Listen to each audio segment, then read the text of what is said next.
The first flight from Dubai touched down safely back in the UK yesterday as stranded Brits finally started to arrive home amidst the conflict involving Iran. Later today, more British nationals stranded in the Middle East are due to be flown home.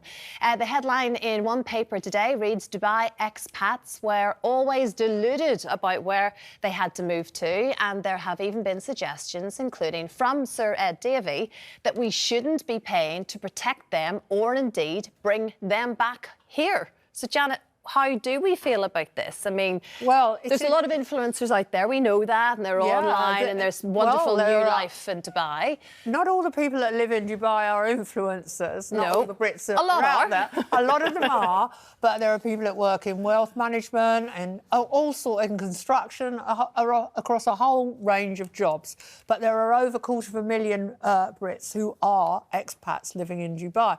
Now, the Foreign Office has said that if you want to be flown home, you've got to put your name on a list. And so far, over 100,000 people have put their names on that list. And as you said, the flights are starting to bring them home. Now, that list will include people who've moved out there as residents and people who are holidaymakers. And, you know, I feel personally it's been quite entertaining to see, if you can say anything about war, by the way, is entertaining. Yeah. Obviously, it's brutal. People are being killed. And, you know, things seem to have moved at a pace we could not have predicted a week ago. So events are moving very, very quickly. But I did find it somewhat ironic at the weekend to see pictures of people cowering in their basements, whimpering about, oh, there's debris falling in the swimming pool. And, you know, and these aren't holidaymakers. These are influencers earning large sums of money who've decided to go and live in Dubai to pay less tax, to have a very nice lifestyle and to earn, let's be frank, a lot of them are earning a lot of money. So should they be flown home at the same time as the holidaymakers? I think Ed Davey might have... Sorry, not Ed Davey.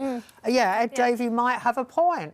Yeah, because as he has sort of put it yesterday that... There's a big difference, isn't there, Christine, between taking a 2-week break in the sun or a week with your family that you've saved up for and you find you're sitting on a plane next to somebody who's paying half the tax you're paying. That was his point, isn't it? If you're not paying tax into the system here, into the armed forces, to quote him, why then should we then be paying to bring you back to the UK if you're not contributing in the first place? But if that's your passport, that's your passport. Do you have that's the privileges of wherever you're born and what we have to offer.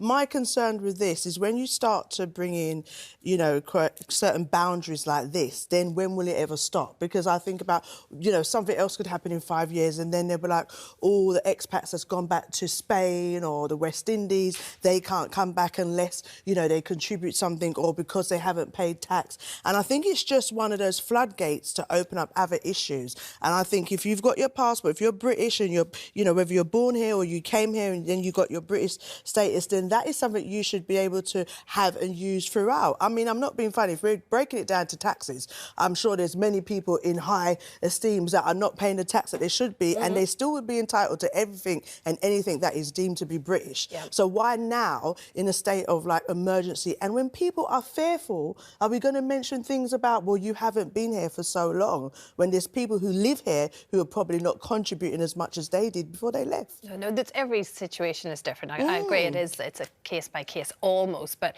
I think it's just because the sheer volume of people now obviously wanting to try, and there's a mass exodus, isn't there? And there's just not enough plane seats for everybody, and then it comes down to, so who gets on the plane? Well, this is the thing, there's a cost implication of this that is going to come out of taxpayers' money here. So, you know, I see what you're saying, and I get that point, but I also agree with Janet. I'm kind of in the middle with that for once. I'm not on the, you know, I'm usually one way or another, but I do think that if you, yes, it's really sad state of affairs. You don't think that you're going to be in a country that's being terrified in such a way. And I just think about if it was here, how we would feel, and do we want to go somewhere where it's going to be safer? So, but maybe the idea, maybe the answer is to levy some sort of tax that you can come back and it's not costing everybody else an arm and a leg that's actually here. Not holidaymakers, obviously. I think there should be an allowance to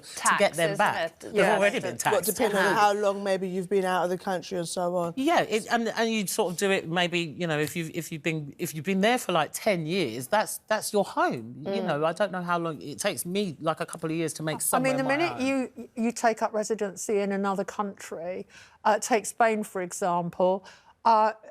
Hundreds of thousands of British people bought second homes or moved to Spain because it was sunnier and it was a better lifestyle as they got older. And then when we left the EU, Spain decided to change all sorts of rules about these people living in their country who were British citizens. And so they imposed residency rules, limiting the amount of time that you can be there. I mean, over here we changed rules. Look at the Windrush generation, you know, the ones that were told that they didn't have no status when they did have status. So this is what I'm saying, the effect, the ripple effect that these things can have when you talk about someone's status and whether they're entitled to things or not. I think we need to be very clear and careful the line that we pass over, because it has a real, like, epidemic and such a heavy weight on people. And I think in this situation, I just personally think it just could, you know, open up the floodgates to other issues. Yeah, exactly. Apparently, I think 8 flights have been confirmed by the Prime Minister just during Prime Minister's question time today. 8 flights the next couple of days coming out. So